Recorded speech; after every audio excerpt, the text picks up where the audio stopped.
Hi, my name's Alex Wise, and as part of a new feature I'm going to show you how I edit my images. When I first started taking photos, I found people didn't really share their techniques and how they edit their photos, which I guess is fair enough because it gives them their competitive advantage, but it makes it harder to learn when you don't really have a clue what you're doing. As part of this feature, I'm going to show you how I edited some of my photos, and also if you want to send in some of your own photos for me to edit, I'll do it and also record it and put it up on YouTube. Anyway, I'm going to get started with this photo I took a fair while ago last year of a waterfall. This is the final image, and this is how the image looks before I edited it. So it's quite different, and I've also cropped it, which also changes it quite a lot. So just a before and after.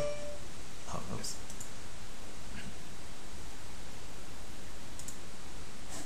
Yeah, it's not major, but I'm just going to run through how I edited the photo. So what we'll do first is crop it, as I think there's too much empty space at the bottom of the frame, and slightly straighten it. Oh, iPhone. Yeah, that's a bit better. And now I'm just going to play with the tone curve. But be careful here, because I don't want to bring up the highlights too much and lose the water. So I'm just going to gradually bring up the shadows.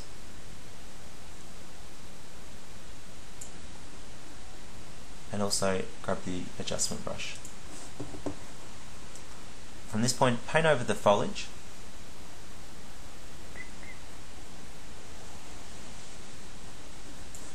And just make it a bit smaller. And do the same on the other side.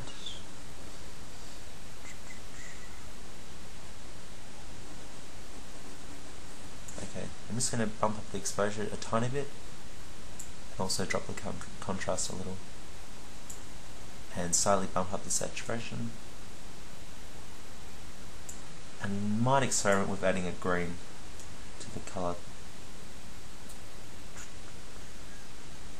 and drop the saturation of this a bit. I just want to make this very subtle to bring the green out a little bit more in the foliage area. Okay, now I'll experiment with the temperature a little, just to warm it ever so slightly. Okay, perfect. Now I'm going to create another adjustment brush. This time I want to paint over the water.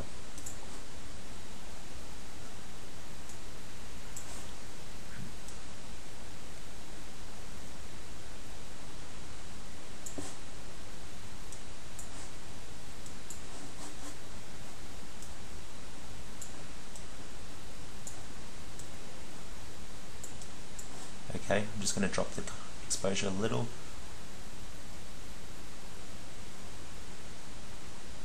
Perfect. Okay. From this point on, I'm now ready to export the image to Photoshop.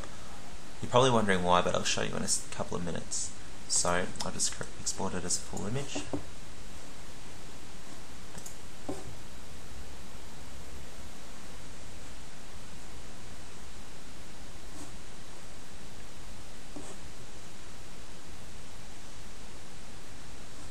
And that's now exported. Let's skip that to next week. And let's open this in Photoshop. Perfect. Okay, first I'm going to create a curves layer. What I like to do here is create a layer mask which will allow me to subtly edit parts of the image which I only want to adjust. So for this, I want to gradually change the area around the waterfall to make it a bit more punchier and also, I guess, less underexposed. So we do this by bumping up the shadow and also the midtones.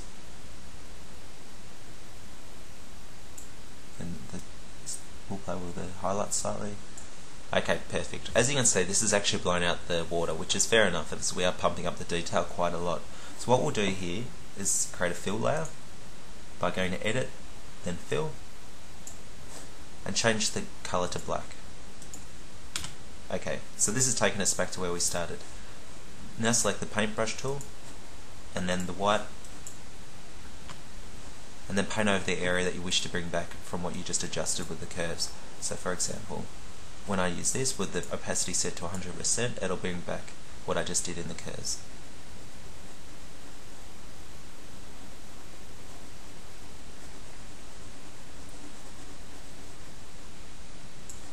on the other side. I'm just going to paint over the rocks a bit to bring them out.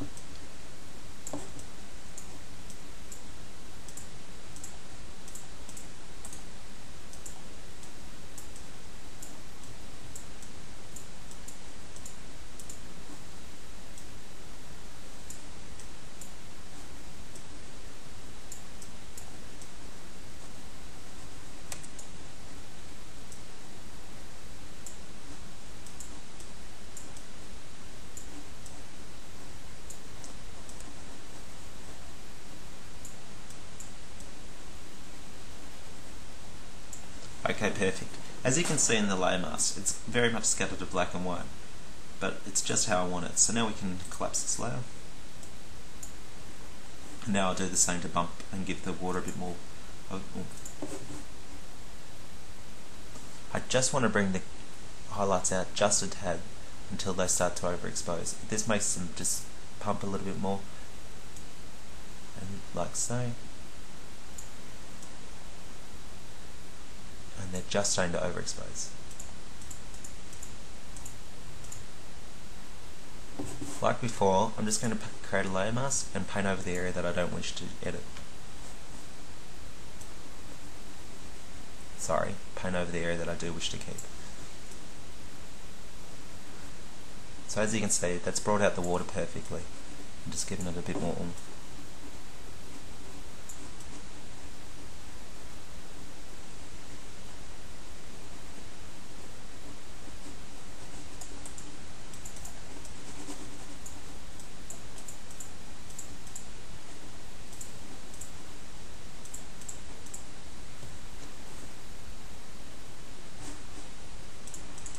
Okay, for the time being I'm quite happy with the exposure of the water and the foliage around it. So now I want to start playing with the colours of the image. Sorry. To do this, we use a curves layer again, but first I'll just flatten this. Okay, so create a curves layer again. And first I want to edit the green channel, so we change that to the green, or by pressing Alt 4, and we gradually play. For this, I'm mostly looking at changing the area around the foliage. I just want to make it a bit more green and natural to how it appeared on the day. It's kind of got lost a little bit. We can easily fix this.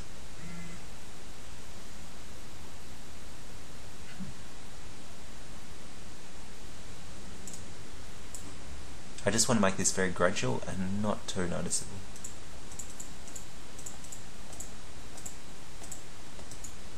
Okay, so this is very, very gradual.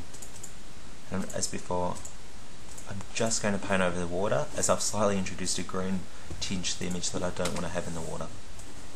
So I'm just going to paint over the foliage to bring out the green in that.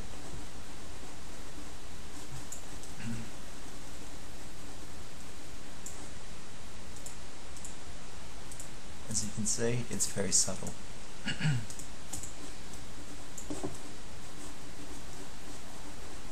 Perfect. Now I'll collapse that again, and now I want to do the same, but this time I want to change the colour of the rocks ever so slightly.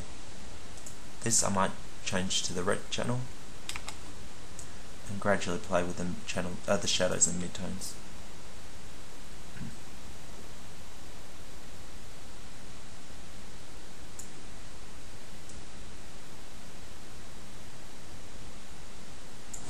Perfect. And now create the fill layer, and now paint over the rocks that I want to bring out.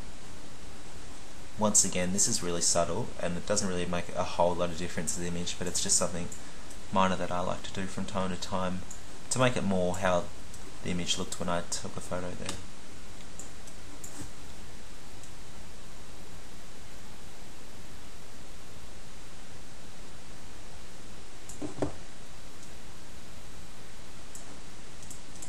And I'm just going to play with the blue a little.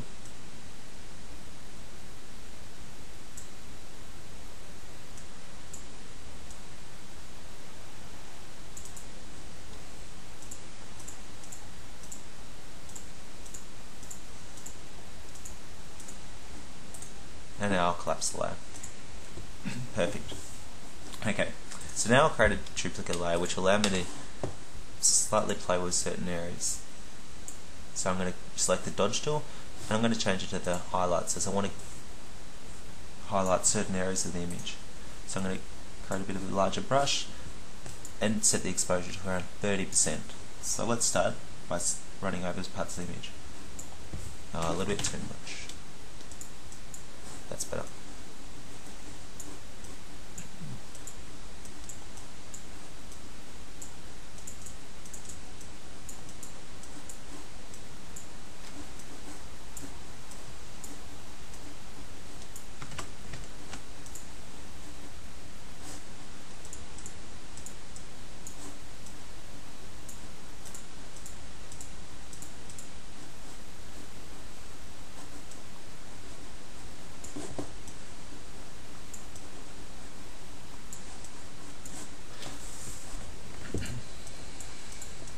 Okay, so now for a before and after to give you some idea of what that achieved.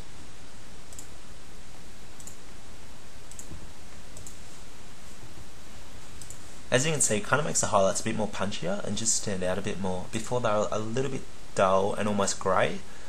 I've tried to dodge over them just to bring them out so they're borderline overexposing, but slightly not. Much better. So I'll flatten this, and now I want to create a saturation as I wish to play with the greens once more, because I'm not quite happy with them and I think they could look a bit better.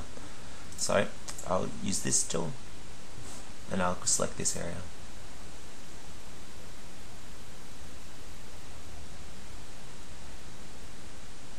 That's bumping up the saturation by a bit, and now I'm going to change the hue to make it a little bit more greener.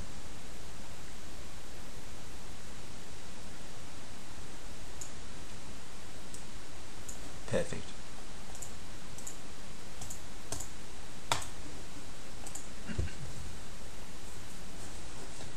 And now just to nitpick a bit, I'm just going to do some burning of the shadows in particular parts of the image just to give it a bit more contrast. And select the shadows.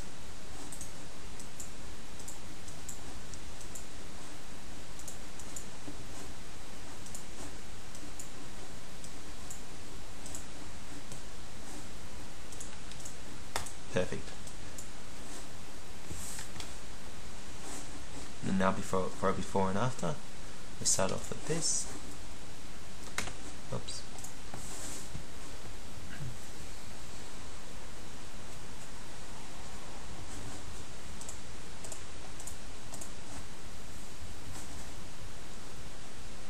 And I thought a solid state drive was fast. Apparently not. Okay, so this is what we've first started off with. It's alright, but the colours are a bit flat. Highlights aren't really too exciting. But now, to give you some idea, this is how the image looks now. As you can see, the highlights are borderline overexposed, but they're not. And the greens around and the foliage around the waterfall look a lot more prettier and vibrant.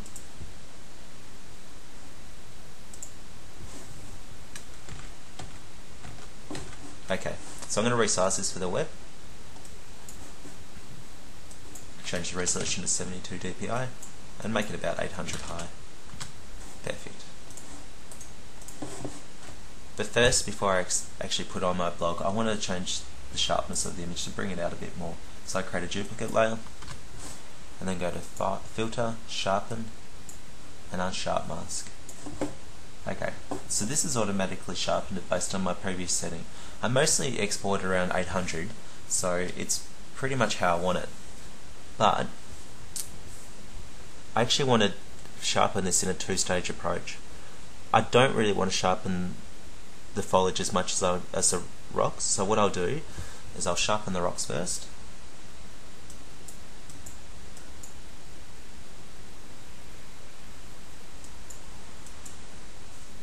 And hit OK, and then create a layer mask. And now I'm going to paint over the waterfall, the foliage around the waterfall with the brush, but lightly lower the opacity to around 30%. What this will allow me to do is decrease the sharpness around the area. But first, make sure I have the black selected. Perfect. And now I'll paint. It's only very minor, and the viewer probably won't notice it anyway, but it's just something that I'm quite nitpicky about. Perfect. So just to give a before and after of sharpening, here's before. As you can see, it's actually quite blurry, but now when I apply it, so just before and after again.